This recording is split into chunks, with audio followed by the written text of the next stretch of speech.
अस्सलामुअलैकुम दोस्तों। उम्मीद करता हूँ कि आप लोग खैरियत से होंगे। आज हम आलू की पकौड़ी बनाएंगे नए अंदाज से।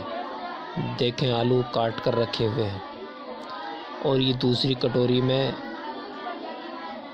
मैदा है और इसके अंदर नमक मिलाई गई है और हल्दी, नमक हस्बे ज़ायक़ा और थोड़ी सी हल्दी। आज हम पकौड़ी बनाएंगे मैदे में घोलकर।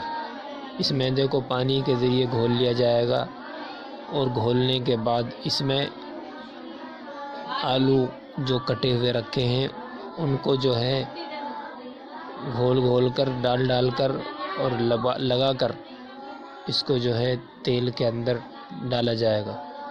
और ये पकौड़ी बहुत खस्ता होती हैं और बहुत मज़ेदार होती हैं और बहुत ज़ायक़ेमंद होती हैं। और सबसे बड़ी बात यह है कि ये पकौड़ी बहुत जल्दी तैयार हो जाती है।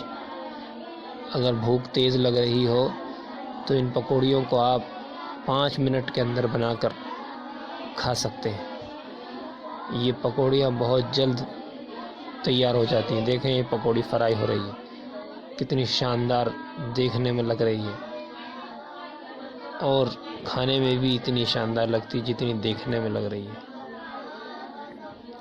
देखें आप लोग, ये पकौड़ी जो है इसको बेसन के उसके जो मैदा बनाई थी उसके घोल के अंदर डुबाकर तेल के अंदर डाला जा रहा है और ये देखें फ्राई हो रही है, कितनी अच्छी फ्राई हो रही है। क्या लुक है, बेहतरीन लुक के साथ ये पकौड़ी तैयार होती है और ये थोड़ी सी देर में 2-3 मिनट के अंदर ही तैयार हो जाती है। देखें आप लोग,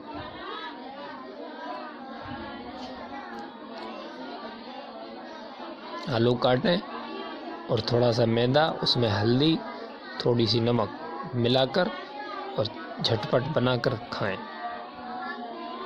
ये बहुत जल्दी पकौड़ी तैयार हो जाती है। देखें, तैयार हो गई, निकाली जा रही, कितनी शानदार पकौड़ी दिख रही है।